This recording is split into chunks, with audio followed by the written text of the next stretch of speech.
बेमामूल routine गोश्त दाल सब्ज़ी खाकर तो सभी उकता जाते हैं। कभी कभी दिल करता है कि कुछ अलहदा होना चाहिए, अलहदा टेस्ट होना चाहिए। तो ये बहुत ही मज़ेदार सालन है और आसानी से बनने वाली रेसिपी है, ट्राई ज़रूर कीजिए।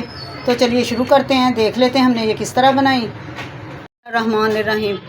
1 टीस्पून सुरख मिर्च, हाफ़ टी स्पून हल्दी, 1 टीस्पून नमक, 1 टेबलस्पून भर के मैंने लिया लहसुन अदरक का पेस्ट, 2-3 हरी मिर्चें कटी हुई, 2-3 साबुत, एक बड़ा टमाटर था उसको मैंने चॉप कर लिया, 2 प्याज को मैंने बारीक बारीक कटिंग करके रख लिया, 2 कप बेसन और 2 चम्मच भर के मैंने लिए मैदे के। ये सारे मसाले हम सालन में डालेंगे। अब बेसन की तैयारी करते हैं। सबसे पहले मैदा ऐड कर देंगे। मैदा और बेसन छान कर ही लीजिएगा, छाने बगैर बिल्कुल मत इस्तेमाल करें। हाफ़ टी स्पून इसमें डालेंगे नमक, हाफ़ टी स्पून साबुत ज़ीरा। इसके अलावा इसमें कुछ भी ऐड नहीं करना। अब इसमें हस्बे ज़रूरत पानी डालेंगे। आप ज़ीरे की जगह अजवाइन भी डाल सकते हैं, वो भी टेस्ट में अच्छी लगती है।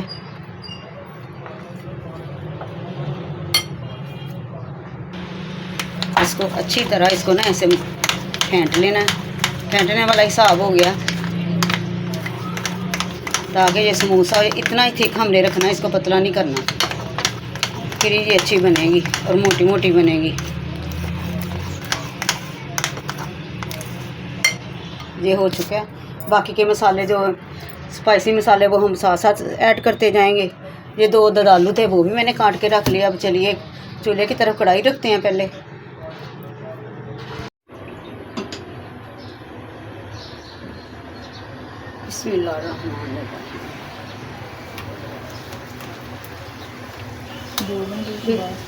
इसको दबा दबा के, वो तो हाथ से कर लेते हैं ना बाज़ार वाले, उनका बड़ा छलनी उनकी बड़ी होती है ज़रा।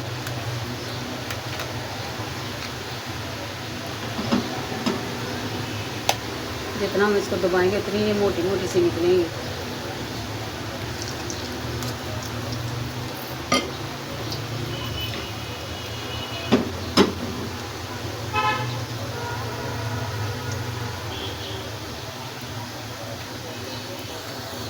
बाज़ार से भी बनी बनाई मिलती हैं, बाज़ार से भी ख़रीद सकते हैं, लेकिन ये अपने हाथों की जो बनाई हुई चीज़ उसकी तो क्या ही बात है।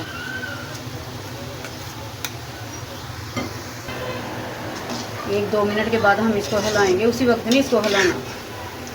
ये देखिए माशाल्लाह से बन रही हैं बिल्कुल बाज़ार जैसी। इनको ब्राउन कर लेंगे, ज़्यादा डार्क नहीं करना, बस इतना तो करना कि ये ब्राउन हो जाए, फिर इनको निकाल लेते हैं। अभी ब्राउन नहीं हुई, अभी इनको मज़ीद करना है।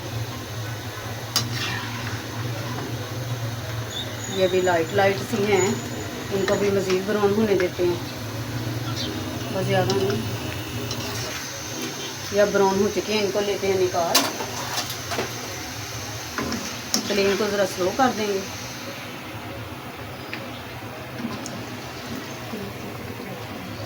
कलर देखें कितना अच्छा है इनका कलर।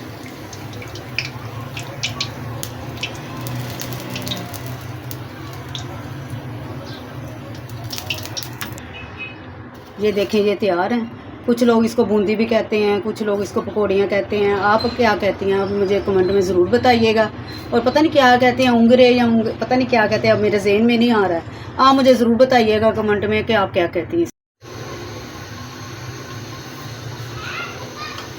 अब डालते हैं कढ़ाई में ऑयल, इसको गर्म होने देते हैं। और जो प्याज मैंने काट के रखा था वो शामिल करेंगे, इसको फ्राई कर लेते हैं। इसको लाइट ब्राउन करना है, इसको ब्लैक की तरफ नहीं लेके जाना है। अगर ये ब्लैक हो गया तो हमारा सालन ख़राब हो जाएगा, ब्लैक हो जाएगा, ना तो खाने को दिल करेगा और ना देखने को। तो इसलिए जब भी इसको ब्राउन करें तो एहतियात से ही कीजिए।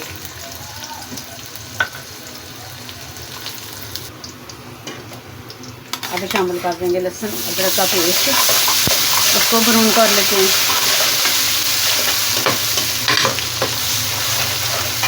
साथ ही अब ऐड करेंगे टमाटर पेस्ट,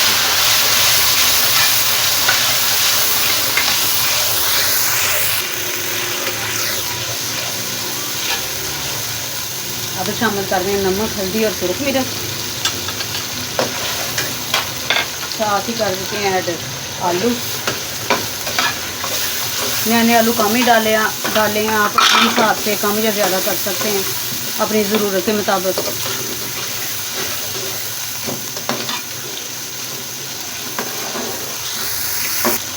पानी का छट्टा लगाएंगे। अच्छा, एक बात और, अगर तो आपने इसका शोरबा बनाना है तो आप प्याज को ग्राइंड भी कर सकती हैं। ज़रूरी नहीं हम जग में ही, ग्राइंडर में ही ग्राइंड करें। आप कूंडी लेकर उससे भी प्याज ब्राउन हो जाए तो निकाल के उससे भी कूट लें, वो भी बारीक पाउडर की शक्ल में हो जाएगा। मैंने ज़रा ग्रेवी वाला सालन बनाना था, इसलिए मैंने प्याज को ऐसे ही रहने दिया। भूनते भूनते ये देखे ज़रा हो गया, ग्रेवी की तरह बन गया ये, तो मुझे ज़रूरत नहीं पड़ी इसको कूटने की। अब डाल देते हैं पानी अपनी ज़रूरत के मुताबिक जितना हमें चाहिए। अगर तो शोरबा बनाना है तो ज़्यादा डाल लें, अगर ग्रेवी रखनी है तो फिर कम ही डाल लें। मैं इतना का डाल रही हूँ कि आलू भी गल जाए, थोड़ी सी ग्रेवी भी रह जाए। फिर पकौड़ियाँ जब डालेंगे उन्होंने भी पानी जज़ब करना है। अब इसको ढककर 5 मिनट के लिए आलू को गला लेते हैं। आलू गल चुके हैं। अब डालते हैं थोड़ी सी काली मिर्च और हाफ टी स्पून गरम मसाला पाउडर। पकते हुए दरमियान में मैंने सब्ज़ मिर्चें डाल दी थी क्योंकि पकते हुए उसका असर निकलना था। अब डाल देते हैं ये पकौड़ियाँ, असली ज़रूरत डाल लेंगे।